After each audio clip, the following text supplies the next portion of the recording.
ఉమ్మడి సంగారెడ్డి జిల్లాలో ఇంద్రేశం, జహీరాబాద్ లో వాయిదా పడిన చైర్మన్ల ఎన్నిక జరగనుంది. ఇందుకు సంబంధించి తాజా పరిస్థితిని మా ప్రతినిధి రామకృష్ణ ప్రత్యక్ష ప్రసారం ద్వారా అందిస్తారు. సుజాత, ఉమ్మడి మెదక్ జిల్లా వ్యాప్తంగా నిన్న పోరు పేయటానికైతే మాత్రం తెరపడాల్సి ఉండగా రెండు మున్సిపాలిటీల్లో అయితే మాత్రం ఈ కోరం లేకైతే మాత్రం ఈ రెండు మున్సిపాలిటీ సంగారెడ్డి జిల్లాలో ప్రధానంగా జహీరాబాద్ అలాగే ఇంద్రేశం ఈ రెండు మున్సిపాలిటీల్లో కూడా పోరం దక్కక మున్సిపల్ చైర్మన్ పదవి ఎన్నికైతే మాత్రం సాగలేదు. అయితే నిన్నటితో అక్కడ రెండు పార్టీలకు సంబంధించినటువంటి అభ్యర్థులు కూడా ప్రమాణ స్వీకారం అయితే చేశారు. కానీ ఎన్నిక కోసం అయితే అక్కడ బీఆర్ఎస్ ముందుగానే ప్రమాణ స్వీకారం చేసి బయటకు వెళ్ళిపోయిన పరిస్థితి కనపడుతుంది. జహీరాబాద్లో ప్రధానంగా చూసుకున్నట్లయితే బీఆర్ఎస్ అలాగే బీజేపీ ఇద్దరు కూడా కలిసి వచ్చి ప్రమాణ స్వీకారానికి అయితే హాజరయ్యారు. కానీ కాంగ్రెస్ అభ్యర్థులు మాత్రం అక్కడికి కనీసం ప్రమాణ స్వీకారానికి కూడా హాజరు కాలేదు. ఎందుకు అని ఒకసారి పరిశీలించినట్లయితే ఇక్కడ చైర్మన్ పదవి కాంగ్రెస్కి ఎక్కువ అవకాశం ఉందని చెప్పి కూడా వారు దాంట్లో చైర్మన్ పదవి కోసం ముగ్గురు అభ్యర్థులు పోటాపోటీ పడుతున్నారు. తమకు కావాలని పడుతున్న నేపథ్యంలో వాళ్ళైతే మాత్రం అసలు పూర్తిగా జహీరాబాద్ మున్సిపాలిటీకి కూడా రాని పరిస్థితుల్లోనే అక్కడ పూర్తిగా అయితే మాత్రం ఎన్నిక నిలిచిపోయిందని చెప్పుకోవాలి. అలాగే ఇంద్రేశంలో అయితే మాత్రం అటు బీఆర్ఎస్కి సంబంధించినటువంటి ఎవరైతే గెలుపొందారో వార్డుల్లో గెలుపొందారో వారైతే మాత్రం హాజరయ్యి వెనుదిరిగి వెళ్ళిపోయిన పరిస్థితి అయితే ఉంది. ఈ రెండు ప్రాంతాల్లో అయితే మాత్రం ఈ మున్సిపల్ చైర్మన్ పీఠాన్ని అయితే మాత్రం ఎన్నిక కోసం అయితే జరగలేదని చెప్పుకోవాలి.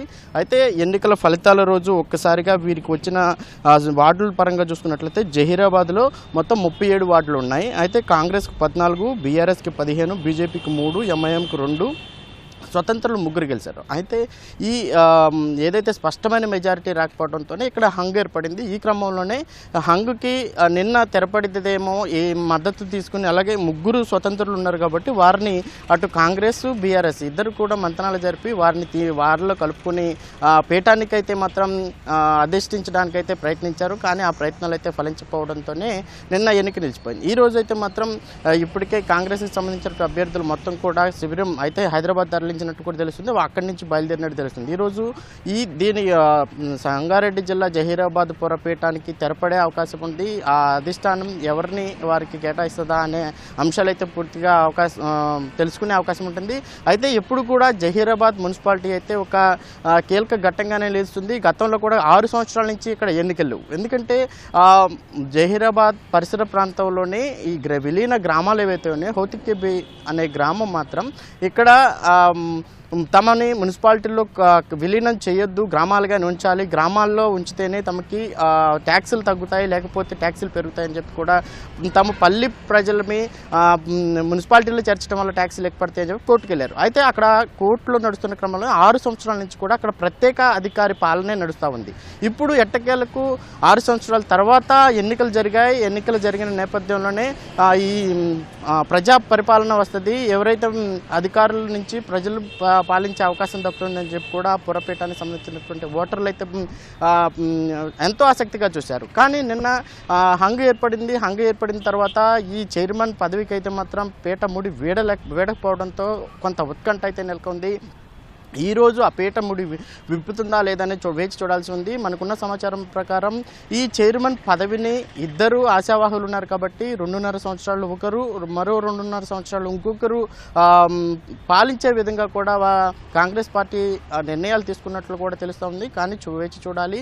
మధ్యాహ్నం వరకు అయితే మాత్రం ఈ రెండు పార్టీలకు సంబంధించినటువంటి అభ్యర్థులు అయితే మాత్రం అక్కడికి వచ్చి పీఠానికి ఎవరిని కైసం చేసుకుంటారని చూడాలి. అలాగే ఇంద్రేశం చూసుకున్నట్లయితే ఇంద్రేశంలో మొత్తం 18 వార్డులు ఉన్నాయి. ఇక్కడ బీఆర్ఎస్కి 9, కాంగ్రెస్కి 6, బీజేపీకి 2, ఒకరు స్వతంత్రులు వచ్చారు.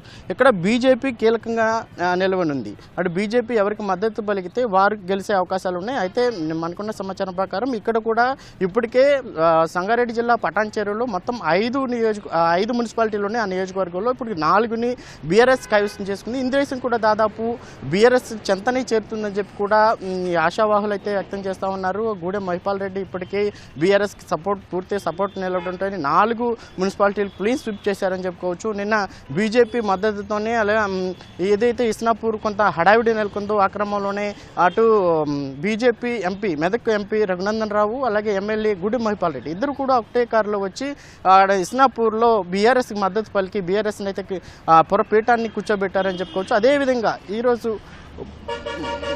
కూడా జరిగే అవకాశం కనపడుతుంది.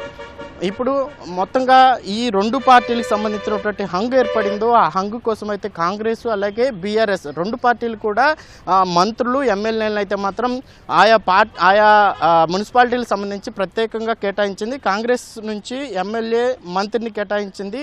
ఇంద్రేశం మున్సిపాలిటీకి ఎమ్మెల్యేలు రామ్మోహన్ రెడ్డి, శ్రీ గణేష్ వీళ్ళిద్దరిని కూడా ఇక్కడ కీలకంగా వ్యవహరించే విధంగా కూడా అక్కడికే కాంగ్రెస్ పార్టీ కేటాయించింది. జహీరాబాద్ మున్సిపాలిటీకి అయితే మాత్రం మంత్రి అజరుద్దీన్ అలాగే సంజీవ్ రెడ్డి నారాయణఖేడ్కి సంబంధించినటువంటి ఎమ్మెల్యే కాంగ్రెస్ ఎమ్మెల్యే సంజీవ్ రెడ్డి. అదేవిధంగా టీఆర్ఎస్ పార్టీ నుంచి చూసినట్లయితే ఇంద్రేశం మున్సిపాలిటీకి ఎమ్మెల్యే కొత్త ప్రభాకర్ రెడ్డి, ఎమ్మెల్సీ యాదవ్ రెడ్డి. అలాగే జహీరాబాద్ మున్సిపాలిటీకి చూసుకున్నట్లయితే ఎమ్మెల్యే చింతా ప్రభాకర్, సునీత లక్ష్మారెడ్డి వీరినైతే మాత్రం అక్కడ కీలకంగా వెళ్ళి వ్యవహరించి మా పురపీఠాన్ని తామే ఆయా పార్టీలు కైవసం చేసుకోవాలని చెప్పి కూడా అధిష్టానం నిర్దేశించిందని కూడా చెప్పుకోవచ్చు. వేచి చూడాలి మధ్యాహ్నం వరకు అయితే మాత్రం ఈ పురపీఠాన్ని ఈ 2 పురపీఠాలని ఏ పార్టీ కైవసం చేసుకుంటుందో అని చెప్పి వేచి చూడాల్సి ఉంది. కెమెరామెన్ మొహమ్మద్ షాతో రామకృష్ణ, ఈటీవీ న్యూస్, సంగారెడ్డి జిల్లా నుంచి.